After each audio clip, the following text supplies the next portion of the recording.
Welcome to this week's Fireside Chat with Jesse. I am joined today by Daniel Krajewski. I always wanted to say Dan, but I guess we should probably be formal on this here. Thank you. Executive Vice President for Equify Financial. It's great having you on here again, Dan. Thank you so much. Glad to be here. And before we start, I wanted to give you kudos for Equipment Finance Cares. I know that you've been doing a lot of those. I was involved with one last year.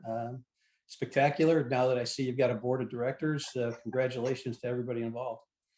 No, thank you for that. And I appreciate you joining us last year. We're at Region's office. We're actually going to be sort of in your backyard, November 16th.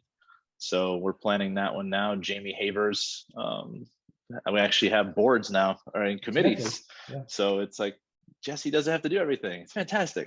Yeah. Well, if you're doing one in the Dallas area, our headquarters is in Fort Worth.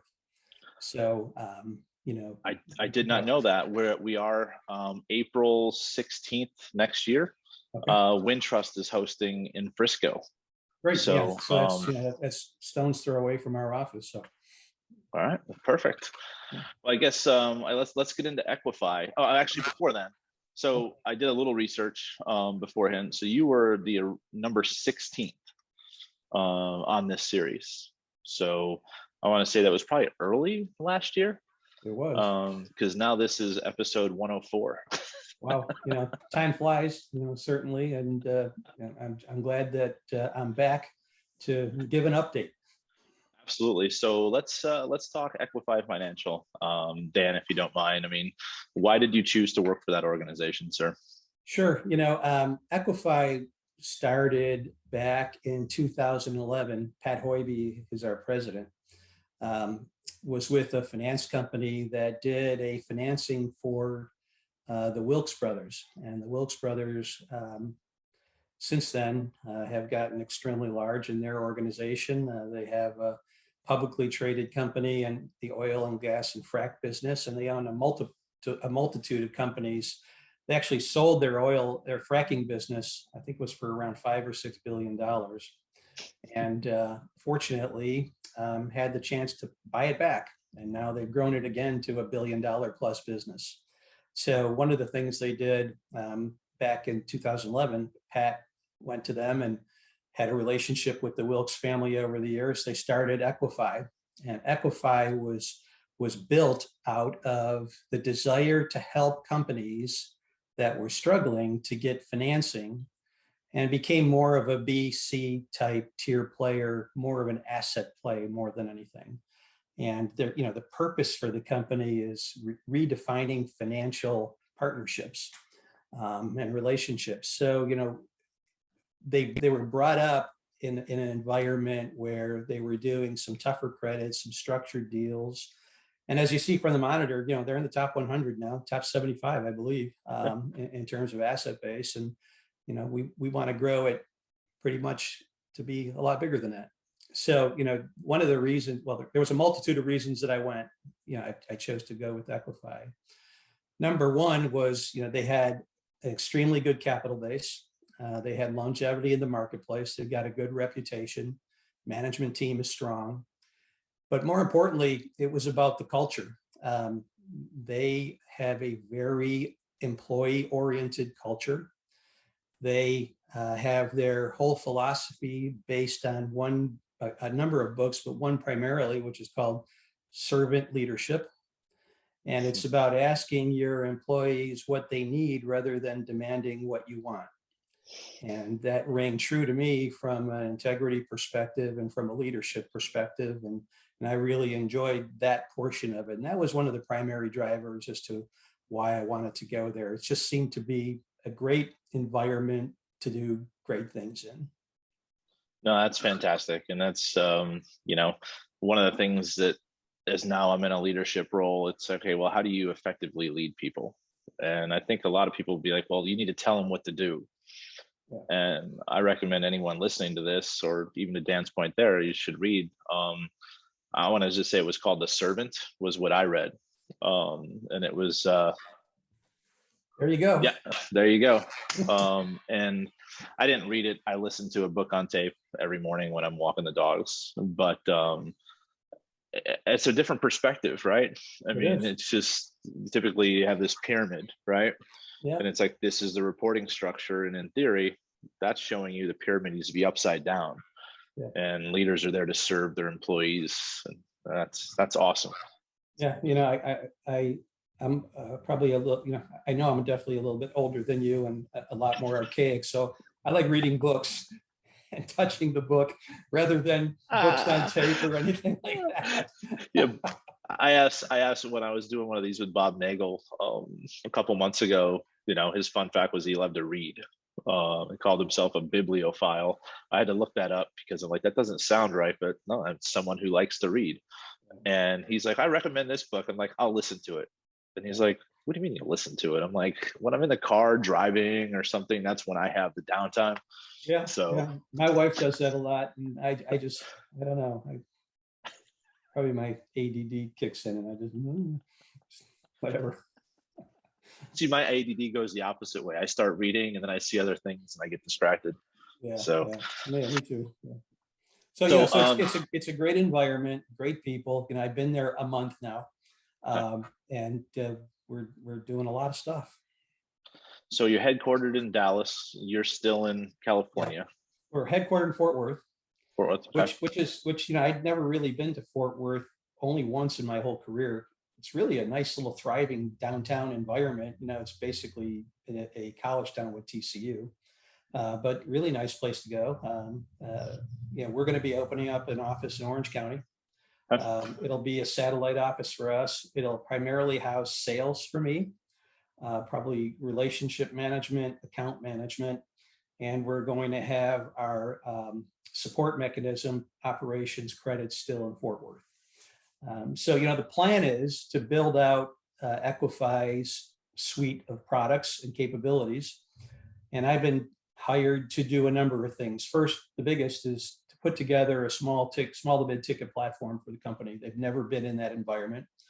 They've been in the dealer space a lot, and they've always been asked to do it. They've tried it a couple times and probably just either didn't have the right timing or the right person to lead it. And hopefully that'll be me to get it correct.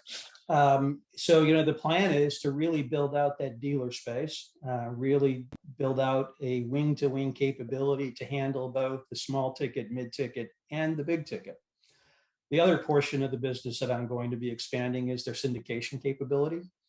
They rarely did A-type credits because it didn't meet their return hurdles, but we're going to expand our reach into that marketplace and play more in the syndication market. So, a couple of things here that we want to grow to. And the second week I was with the company, we had a full week 5-year strategy plan. And, it was pretty in depth, and we built out functionally what we needed to do to look at 2023, but more importantly, where do we want to go in 2025? And in 5 years from 2028. Yeah. And, the plan is, let's get it to $1 billion and see where we go. So that's kind of where we need to be. Yes, I have a few questions on that one. So first one is, so you're 75th today.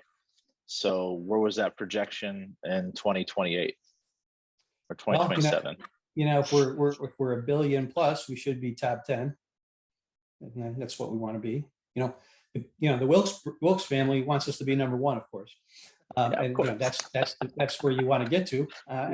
We'll see. I think we've got good runway, good opportunity, good team. And, people ask, why get into the marketplace now? Well, to me, it's always a good time to get into the marketplace. There's plenty of opportunity as long as you have a good value proposition. And today, with what's going on with the inflation, with, some rising interest rates, the banks where they are, to me, it's the best time to be an independent in this type of environment. I think, independents thrive more in this type of environment than they do in the low inflation, gangbuster economy, low rate environment. So I think it's a good timing for us. Well, plus from a capital perspective, being that capitalized, there might be some inorganic opportunities to grow too, because some of those independents aren't going to be able to maintain. Well, that's part of the plan too. You can grow so much inertly, but Yeah. you can grow much faster through acquisition. So Yeah. that's part of the plan. And then, based on your projection growth, like when you were presenting your numbers, I know you love to leverage technology over headcount. So when you're sitting there and you're looking at your headcount, obviously you need to invest now in that Salesforce account management, right, to get Yep. up the Orange County office full. But did that bar kind of coincide with equal headcount every year, or are you looking to automate processes to keep headcount down? Yeah, we definitely want to automate, especially in that small to mid-ticket environment. We're actually going through an upgrade in our systems right now to be able to do that exactly. To be able to capture applications, to be able to process them touchless, to be able to fund within days rather than within weeks. And yeah, that's really where my focus is right now in terms of building the platform, because we want to have it ready to go 1/1. And my plan would be to get it going, automate it, and then beta test it for the month of December to make sure there's no snags. Because the worst thing you could do is take that first app and fall down on your face. So yeah, you know how that goes. So we're trying to avoid that as much as possible. No, no, I completely understand that. So, besides the Texas and California presence that you're building now, do you have other people across the country? Are you guys Yeah, a national player? yeah. When the company started out, it was primarily a Texas player, and then it kind of filtered out into the surrounding states around Texas. And now there's a regional deployment plan across the entire United States for both the big ticket and the small ticket side. I know that Scott Macklin, who's our national sales manager on the big side, is recruiting, and he's expanding his staff. And we hopefully will deploy a like staff that will be complementary to his locations throughout the United States. Perfect. And so when this Orange County office opens, do you plan on being in the office full time, or will you be doing some hybrid stuff?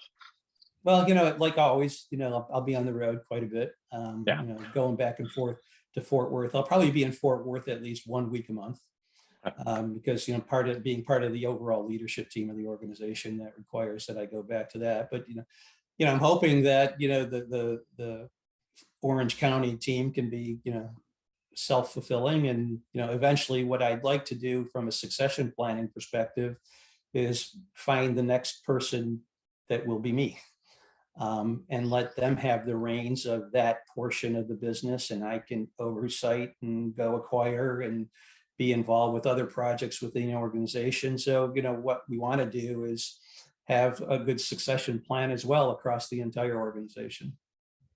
That's a good point. And I know we weren't kind of discussing this topic previously, but I always loved your candidness and everything else. So when we always look at opportunities, we want to see what the end is, right? If you don't know what the end is before you get started, then what are we really doing? And looking for that next Dan or the next Jesse, like when you finally find that person and they're ready, like what is that like? How do you envision that going? Well, I think you can see it in a person. You can see it in their drive. You can see it in their eyes. You can see it in their excitement level. You can see it in their desire. And when you have somebody that has that kind of attitude, at least with me, I want to make it better. I want to mentor them. I want them to be the next leader of the organization or the next leader in the industry. I've been doing this now for over 40 years, and it's because I love it, and because it still gets me excited every day. And it's all, one of the primary drivers is the people we're involved with. Great people in this industry. So if I can find somebody that has that same type of attitude and drive and excitement, I want to help them. Well, and that's refreshing, because one of the reasons I left my previous organization was I was ready for that step, but there was a ceiling there that was not, you know, almost immovable. Yeah. Well, that's the good thing about being an independent. Equify has about 40 employees already, so it's not like they're extremely small. their asset base is approaching 400 million. So they've got a Yeah. good balance sheet. They hold it all for their own book. That was important to me too. I wanted an organization that held portfolio. Now it's how do we accelerate that growth to 2x, 3x, 5x, 10x? And that's why I think we're building an even better leadership team. Absolutely. If you don't have the right people in the right seats, then it's just going to be that much harder to accommodate that growth that you're looking for. Yeah, it's a lot of hard work, but Yeah. to me, Yeah. it's not. To me, it's not work really. I really don't think in this industry, in the technical sense of the word, I don't think I worked a day in my life. I just think I've had great opportunity every day. It's fair. It's fair. Every time I get home, Brooke's like, "You look exhausted." I'm like, "It's a long couple days of work." Yeah, yeah, no doubt. But then we go No, back and do it again. but that work means golfing, like going out to nice restaurants, Yeah. Well, and having fun. we're on the fringe of a lot of particular pluses to what we do. I'll put it that way. Absolutely. So by the time this airs, the ELFA annual will be over. However, I want to talk ELFA again with you, if you don't mind, Dan, and kind of what that association has meant to your career. Well, I've been engaged with the ELFA since the mid 90s. So it started out by just going to conventions and to classes and to different things. And then it came to being on one of the industry sector boards where it was, either the vendor or small ticket or independent portions that they have. And then it came to doing presentations at the national conventions or other roundtables that we had. And then, several years ago, I was lucky enough to get on the board. And now for the last several years, I've been the treasurer of the organization and will continue to do that for another 3-year stint. I've seen a tremendous change in the ELFA over the last 10 years, particularly. A number of years back when Woody Sutton was still the chair or the executive director, I think we were in Washington, but I can't remember. And he goes, I'd like everybody to think about what the ELFA is going to be like in 2020. And it was interesting to hear some comments. I took a little different tact and kind of harpooned a number of people in the audience with some one-liners, but to see where it is now versus where it was then, back then it was a bunch of us old guys getting around a table and talking about stories about what we did or what we saw in the industry. But now it's more about inclusion. It's more about the younger people. It's more about how do we go out to the colleges? How do we make content better? How do we get ready for our associates in the industry? How do we prepare and have a better offering for them? So it's been much more dynamic. Oh, that's yeah. I mean, my first conference was in 2005. It's when I got into this industry, and it's amazing how much the organization's changed just in the last 17 years. Yeah, I give credit to Ralph primarily for that, and his great staff who is they have longevity there and they've seen the future and what it needs to be. And I thoroughly enjoy working with Ralph and the staff, that everybody at the ELFA. They do a great job and they're very dedicated to the cause. Nope, absolutely, Dan, absolutely. And I owe a lot of my career success to the networking and educational benefits of being an ELFA member. Yep, without a doubt.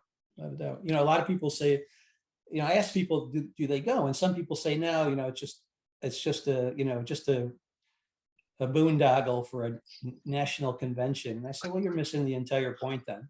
It is about communication. It is about camaraderie, but it's more about what are we doing in the industry and what can you learn from it? And how can you be engaged? If you're just going there to have a cocktail, you're not engaged. No. And that's the way I kind of look at it. Well, and it's unfortunate that people feel that way. I mean, I started, a little bit of a slacker here. I started setting up meetings yesterday, um, and I made a calendar for every 30-minute window. Yeah. I only have 5 spots left, and I'm only through letter H of the attendee list. And it's like, if you're not maximizing that time with those people, then you're just doing yourself a disservice. Yeah, hopefully, I don't know if this is going to air after. It probably air after the convention. Hopefully, the hurricane hasn't had much of an effect on it. I'm going to make a bold statement now and say, I'm just glad it happened a week before and we didn't have any after effects. Yeah, I remember the one when that was my first conference. Yeah, I was at CIT at the time, and my boss called me from New Jersey. He goes, "Hey, you going to the convention? We're going to take the corporate plane down there and meet you." I said, "Are you crazy? We're in disaster recovery mode here. We're thinking of moving the platform to Atlanta, and you want were us you to in go." Jacksonville? Were you in Jacksonville? Yeah. Okay. And I said, "And you want us to go south?" No, I'm not going. So we all decided not to go, luckily. I was on a plane from Newark, like a big 737, and there were like 10 people on the plane. Yeah. Going to Fort Lauderdale. Right? Going to Fort Lauderdale, and it's like, and but it actually worked out in my benefit, Dan, because instead of there being 1,000+ people, there was only like 300, and I think I was 23 or 22 or 23, and it actually helped me because I was able to go and navigate a room a lot easier, and I think people were just more relaxed because of what was going on. I mean, it was a little scary. And forget that you had no food and water and electricity. You made a lot of good contacts.